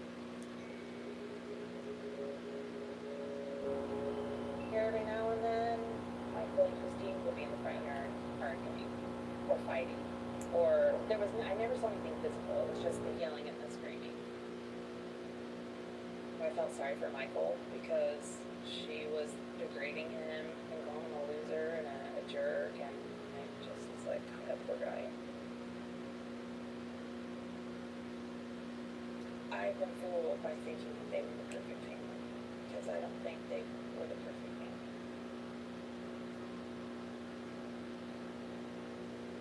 It's not time for pretending that you've never done anything bad. Look, you know it's not the denial. I don't know if you know you're doing it.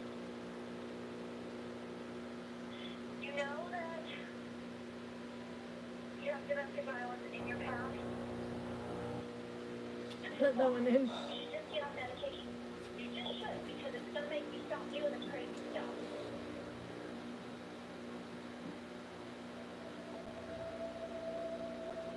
There were a number of allegations that Michael and Christine made about Natalia acting out in a violent way. Most of them happened within the home, but the bottom line is every incident was told from the Barnett's perspective. But the last one was different. The Traders Point Creamery incident had witnesses. Chris worked at Traders Point Creamery as a herdsman from 2012 to 2015. You don't feel no more, do you? So I had gotten a call It might that just there be was sore, though. some Yeah. devices on the electric fence. Officers were called and that we needed to take them down to where the individual was. So I was under the impression that when we got down there, that there was going to be a little person who was distressed, very emotional. When we get down there, the caretaker seemed to be the one who was the emotional one of the two, and the little person seemed to be more calm and rational about the whole Put that one in. situation. There was no mention of the caretaker being at risk or anything like that. Natalia had been trying to hold Christine to the electric fence. She had been screaming out loud, "Bitch, I'm gonna kill you. I'm going to kill you, bitch, you're gonna die." Uh-oh. So, I was there with the officer. I don't remember any of that being said. I don't remember there being any threats about being, I'm going to kill you, or anything like that. I just felt like the situation Called had out. been overblown and was not really that big of a deal. Like, I did a fairly good memory, and I'm positive I would remember that. The biggest thing I remember is thinking that if I had to deal with the adult caretaker, that I would be really frustrated, just because it felt like she seemed to be making the situation worse. My name's Marco Stetler, and at Traders Point I was the block manager. I got a phone call from one of my employees saying, "Hey, we've got an issue. There's somebody on the bottom of the trail. They're having a crisis. What should we do? Can you turn the fence off, or is it dangerous?" was also the question. And both the answers, I should say, were no, it's not dangerous, and also no, I can't turn it off because it's already off. And that section of fence isn't even on today because the cows were in a different part of the farm. And so my response was maybe a little callous, but mostly because the threat was so hollow. I can't imagine taking a child's threats, like, so seriously. Being truly scared. Now, you can take their threats serious,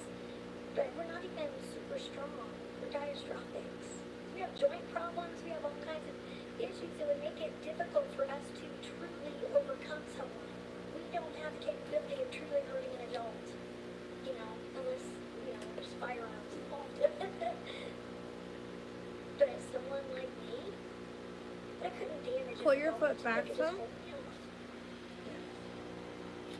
Let's see this one.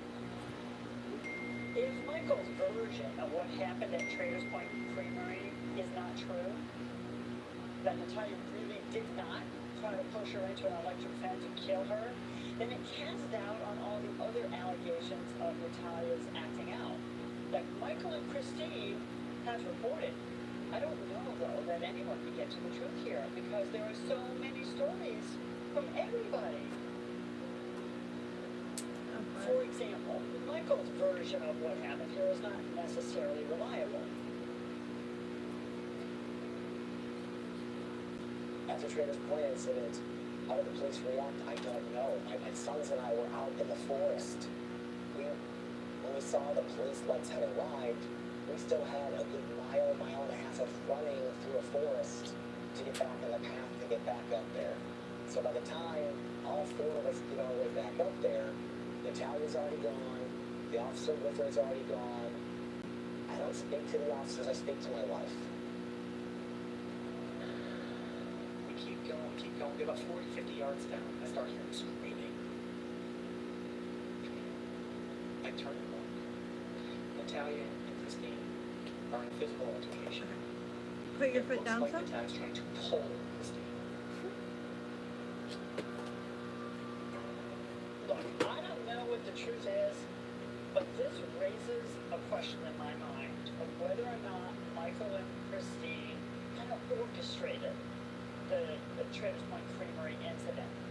They wanted an outside incident where there would be, some potential witnesses maybe, and she would be taken away for good this time.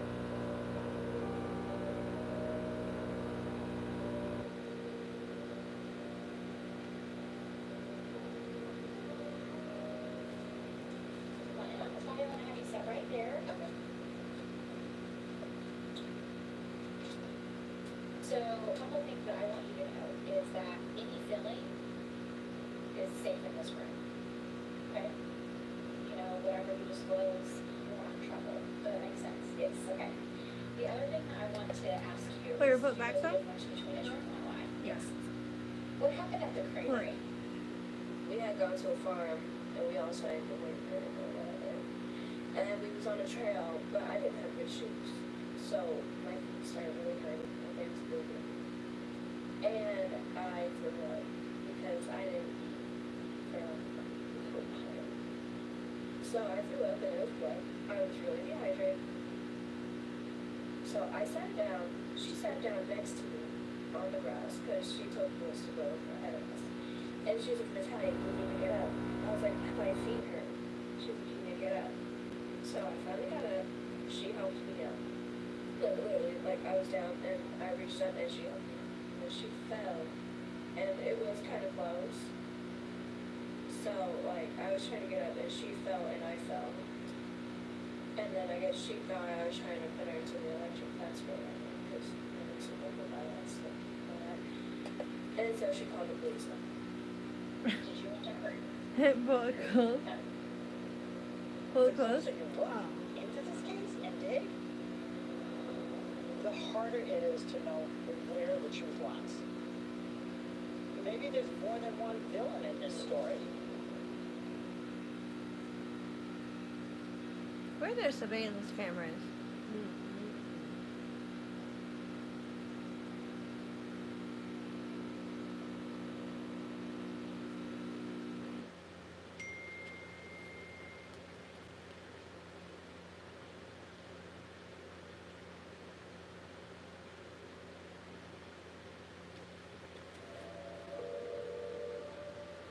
Westfield 911, what's your emergency? I'm stalking one of my neighbors. I want her back. I'm afraid of what might happen if someone doesn't help me. I'm going to send some help. What's your name? Natalia Barnett.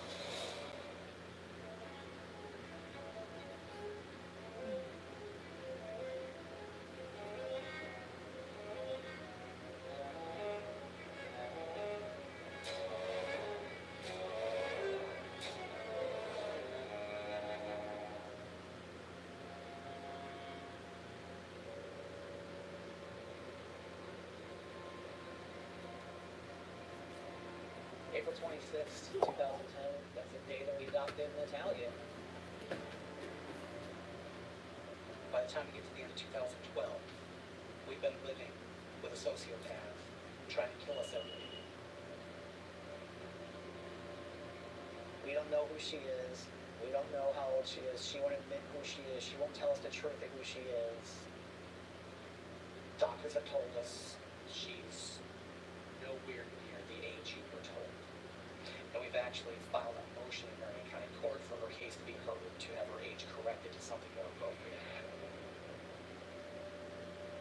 The judge had a petition prepared by an attorney that would lay out the arguments for why this person is not age. They believe she is actually an adult. Nobody knows quite what age, but she has not grown in 4 years.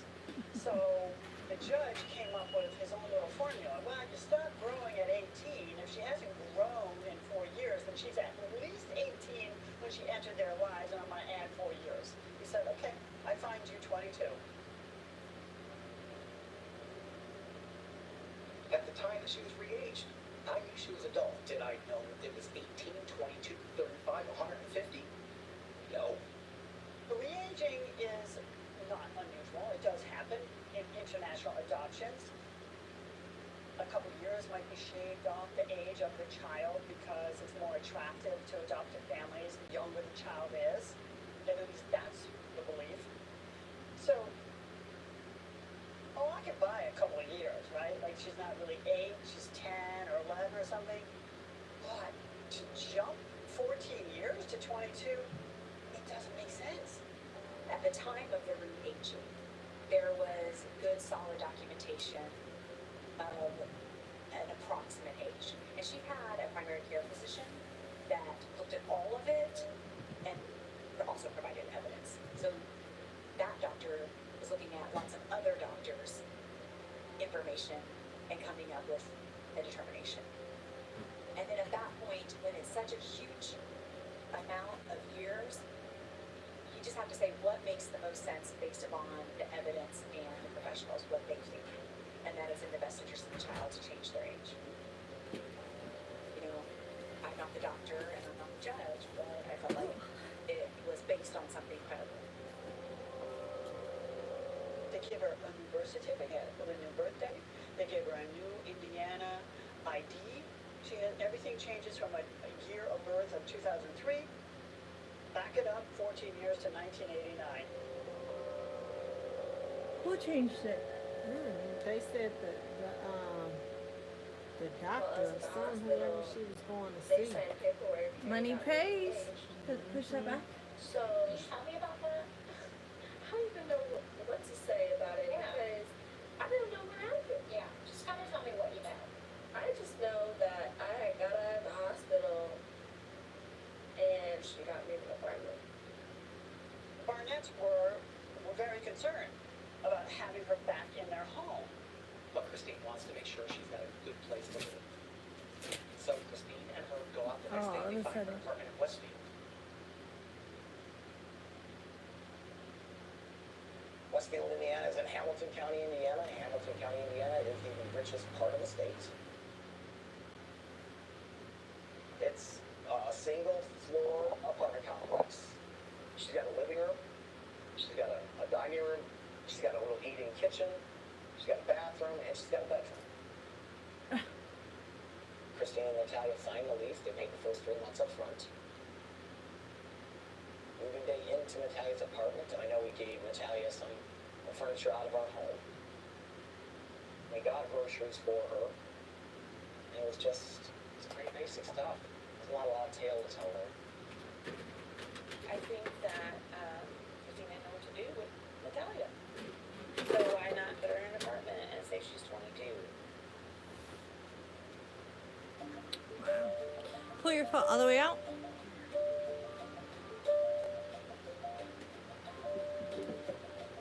That's crazy. I'm Sue McCollum, and I was a neighbor to Natalia when we lived in the Westfield apartments. Okay, now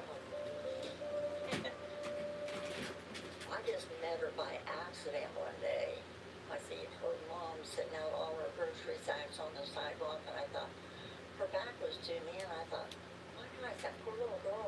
those groceries in. So I went up there. I was going to the mailbox, and I said, well, honey, do you need some help? And I said, where's your mom? And she turned around. She said, I'm 22. I expected her to have, young, but she's not. She was an adult. You could tell by looking at her. And, well, her mom had a Cadillac.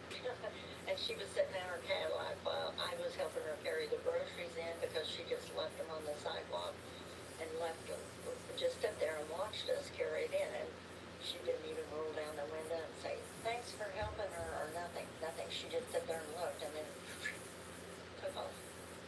I thought it was rude because Natalia couldn't hardly open the darn front door, work the key and get in.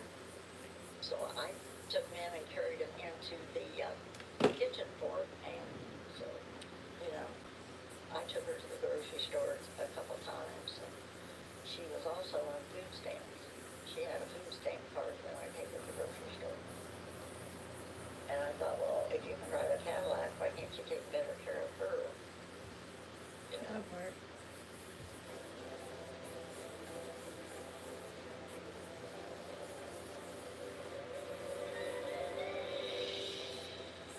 My name is Melanie. My husband and I were both Natalia's neighbors in Westfield, Indiana. The first time I met Natalia, it was just my wife and I were planting some flowers. She just came running across the street, and I remember my wife and I looking at each other, and then like, what's going on here? And at first it stressed me out because I thought she was just a little kid crossing the street. And then she came over and started talking to us, and it definitely wasn't a child. Super nice, expressed herself well, and just was being friendly with us. She introduces herself, sits right down, starts having a conversation, and we've been friends for years. So, that didn't bother me at the time.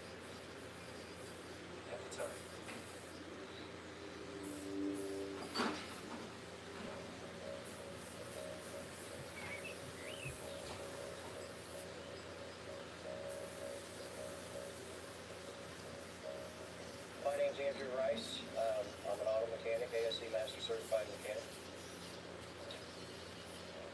I used to live on Catherine Drive in Westfield, Indiana. And one day, my grandson was in the driveway playing. It was about 60 degrees out. And my wife went in the house for just a moment, and I followed her in. And then when I looked out the window, there was a little person walking up into our yard, up toward our garage. And she started talking to my grandson, and they started playing in the driveway. They were riding the electric motorcycle up and down the driveway and having races. On your mark, get set, go.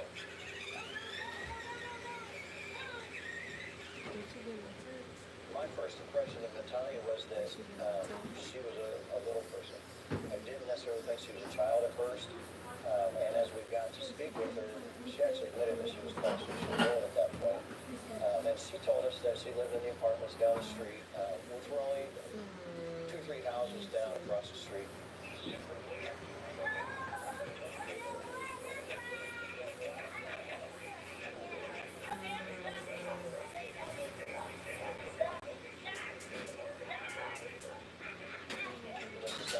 It started to cool down a little bit. I know Natalia didn't have a jacket on that day, and we were jacketed up because it started getting cool. It also seemed like she had done some of the basic hygiene things that most people normally do. Her hair was a little bit dirty, and there was, for lack of a better word, an unpleasant body odor that she admitted. She wasn't a very clean person. She had her body odor, and she wore the same clothes for days and days before she changed.